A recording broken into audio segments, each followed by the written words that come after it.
નમસ્તે. આજે હું બનાવું છું ફરારી ક્રિસ્પી એવા મોરિયા અને શક્કરિયાના વડા. તો એના માટે મેં એક બાઉલ ભરી અને મોરિયો લઈ લીધો છે અને એને 2-3 પાણીમાં સરસ ધોઈ લેવાનો છે, જ્યાં સુધી એમાંથી વ્હાઈટ પાણી નીકળતું બંધ ના થાય ત્યાં સુધી. અને એક બાઉલ મોરિયો લીધો છે, તો એનું ડબલ પાણી મોરૈયામાં એડ કરવાનું છે. તો એક બાઉલની સામે 2 બાઉલ પાણી. અને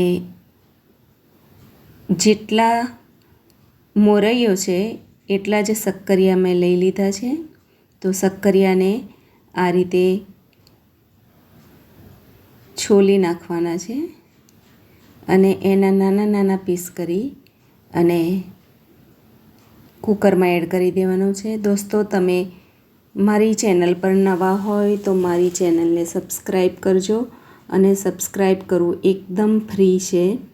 મારો વિડીયો સારો લાગે તો મારા વિડીયોને શેર કરજો, લાઈક કોમેન્ટ કરજો.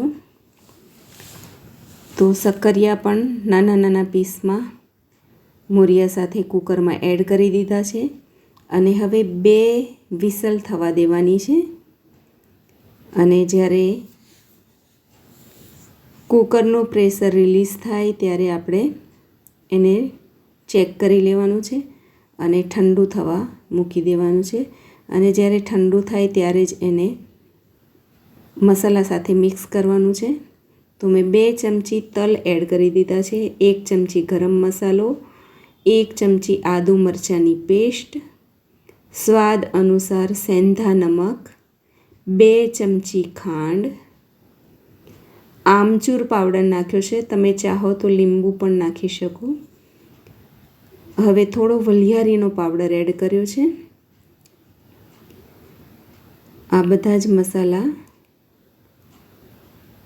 મિક્સ કરી દેવાના છે. હવે ધાણા અને લાલ મરચું એડ કર્યું છે. આ છે શેકેલી સિંગનો પાવડર. જો મિત્રો તમે લાલ મરચું ના ખાતા હોય તો તમે સ્કીપ કરી શકો છો. તો આ રીતે સરસ બધું મિક્સ કરી લેવાનું છે અને હથેળીમાં તેલ લગાવી અને આપણને જે સાઈઝના વડા ગમતા હોય એ સાઈઝના વડા આપણે બનાવી લેવાના છે. કિનારીમાં આ રીતે સરસ સેટ કરી લેવાનું છે કે કિનારી ફાટે નહીં. તો આ રીતે બધા જ વડા બનાવી લેવાના છે અને વચ્ચે તલ પણ આપણે લગાવી લેવાના છે અને દબાવી લેવાનું છે કે જેનાથી તળતા વખતે તલ નીકળી ના જાય. અંદર તો એડ કર્યા જ છે, પરંતુ ઉપરથી પણ તલ લગાવી લેવાના છે અને દબાવી દેવાના છે. હવે બીજી તરફ ફરારી વડા સાથે ખાવા માટે ફરારી ચટણી તૈયાર કરવાની છે. તો એના માટે ધાણા અને મરચાં, તમને જેટલી તીખાશ જોઈતી હોય એ પ્રમાણે તમે મરચાં એડ કરી શકો છો. આ ખટાશ માટે કેરી નાખી છે.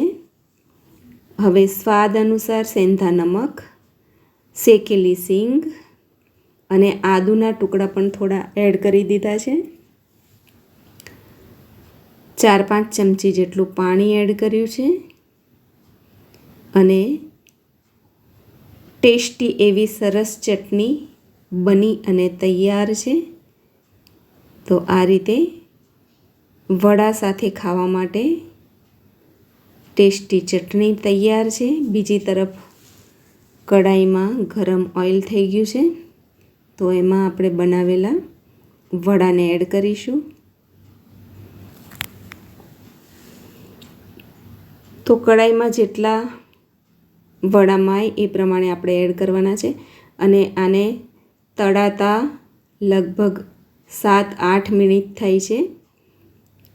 તો બંને તરફ સરસ તળી લેવાના છે. એકદમ બ્રાઉન કલર થઈ જાય ત્યારે આપણે એને કઢાઈમાં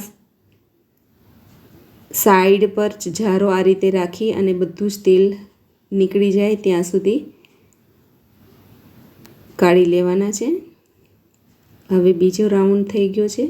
તો આ રીતે તૈયાર છે ખૂબ જ ટેસ્ટી અને મહાશિવરાત્રિનો ફરારી વડા, જે ખૂબ જ અંદરથી પોચા અને ઉપરથી કડક હોય છે. તો મિત્રો, તમે પણ મારી રીતે બનાવો અને તમે પણ વડા ખાઓ. Thank you.